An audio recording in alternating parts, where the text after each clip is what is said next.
Isabel Andreeva is objectively the hottest thing in the observable universe. Oi, it's 2019. You can't say shit like that. Yeah, I suppose that's true. And I guess the Large Hadron Collider would have something to say on the matter, being literally the hottest object known to man. That's right, I am the hottest, you chauvinistic cis-male motherfucker.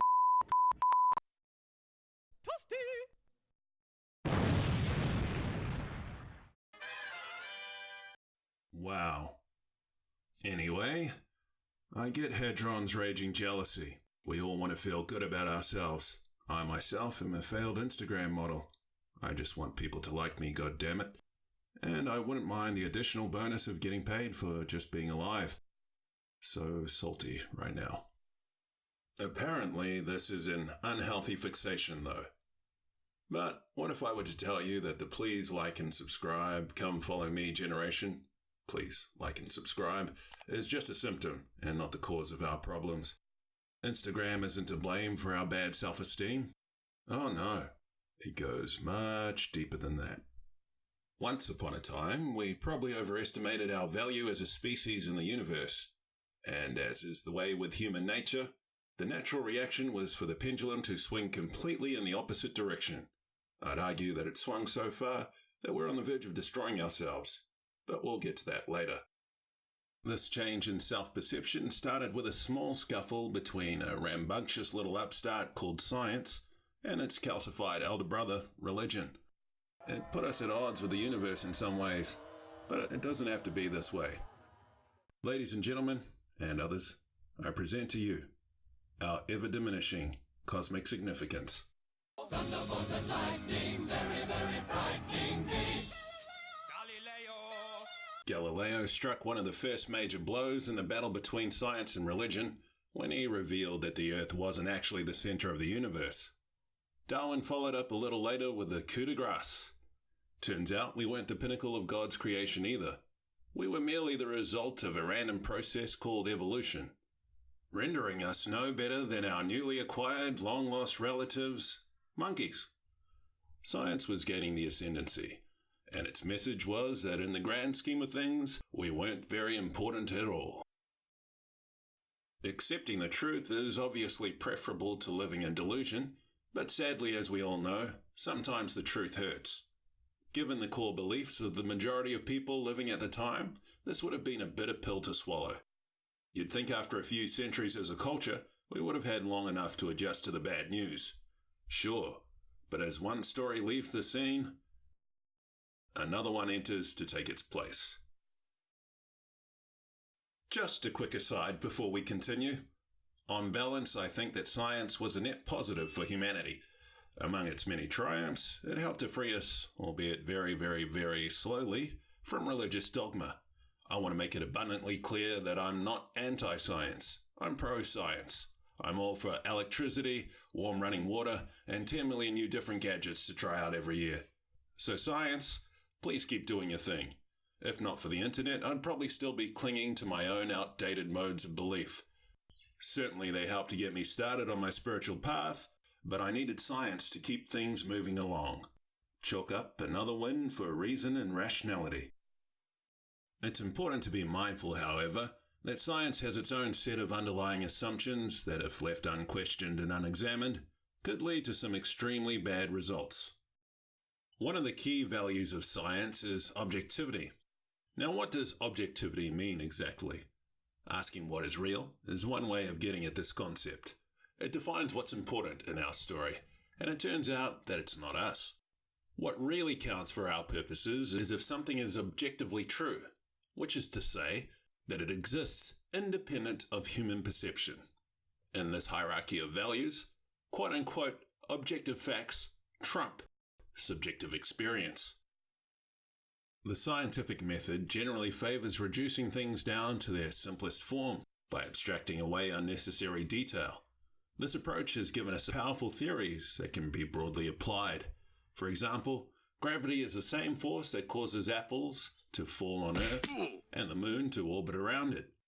It's debatable as to whether this method has been as successful at explaining the most complicated thing in the universe, namely us. We can't seem to figure ourselves out, but if we're speaking objectively, It's really quite simple. We're just atoms swirling in the void like everything else. All that's required to arrive at this conclusion is to abstract away all that unnecessary, messy human stuff, like love, family, stories, economics, politics, even sensations like taste and touch. You know, everything that's actually interesting about us. As an adjunct to being abstracted out of existence, our experiences themselves are considered to be inconsequential epiphenomena, which means that they're completely illusory, merely byproducts of brain processes that have no real impact on the real world. What's happening from our subjective perspective isn't reliably real. It's all an elaborate hoax. Our trickster universe is just pranking us. So don't be deceived, friends. You don't exist. Not really. And your experiences don't matter either. If we extrapolate just a little, we could say in our scientific worldview that a universe that exists without us in it is the true measure of the highest value that we hold. Humility is generally a more admirable trait than hubris, but I fear that we've strayed too far into the territory of self-flagellation. Our ever-diminishing cosmic significance has accompanied the long march of progress. But progress might be the wrong word to use when it comes to describing where our overall self-esteem is today. Maybe we're not the center of the universe, or the greatest thing to ever be created. But we shouldn't beat ourselves up because of those facts. They're probably bad metrics for deriving personal value anyway. Now, I'm no expert when it comes to self-esteem. I probably indulge in as much or more self-loathing than anyone, which means that I have a solid appreciation for what doesn't work. I started this video with a mildly incendiary statement to make a point. We don't like to be objectified. Why? Because it robs us of our humanity. It reduces us to an abstraction, a number, an object, or a thing. Something devoid of a rich inner life, or of any real value. We have a long and ugly history of othering people or places that we don't understand. And now we've turned the sword inward. Objectifying is our preferred method for processing the world. It's the sad subtext of the story that we're telling ourselves as a society. We don't belong here. Thankfully, objectivity is a game of make-believe like so many others that we play. It has its uses, but designating scientific reductionism as the true measure of all things is a choice, one that we can change. A small step in the right direction is acknowledging that there are many ways to see the world. Science and objectivity don't need a stop, we just need a countervailing force. One that requires very little imagination, so we don't have to strain ourselves too badly to begin with, would be to pay attention to what is actually happening right here and now. Because that's what living is. The 6 inches in front of your face. Instead of breaking the world down into its component parts, we can meet it where we all reside, at the level of human experience. With this holistic approach, it's easy to see that the universe is not completely hostile to us. Sure, life sucks sometimes, and terrible tragedies occur. But let's be real, good things happen too. Maybe for the pendulum to swing back in the opposite direction, we need to make peace with where we're at right now. Obviously, we couldn't walk without gravity because we'd fucking float away. Also, we couldn't survive without the air that we breathe and the food that we eat. All this good stuff is provided courtesy of the universe. One conclusion that we can take from all of this is that we actually do belong here. We're not an aberration. I don't need Insta-likes to survive or to fill the void of not being important enough. There are other ways, but it's still a fun game to play, don't get me wrong. In the end though, I could just accept reality on its own terms. Atoms are at one level, and how I experience them is another. This isn't a complete solution, but it's a start. I can even extend the lofty designation of personhood to the universe, and stop treating it like an object.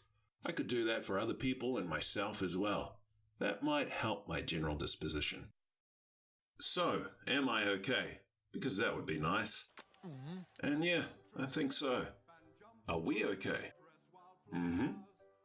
We belong here. We're part of this amazing, unfolding, ineffable madness that we call the universe. It's okay. We've made mistakes, but we're still here, and we're okay. We belong here. Okay. Until next time. What are we about to do? Blow ourselves completely to pieces. When you won't love and you won't let it out, the thing comes out in the form of self-destruction.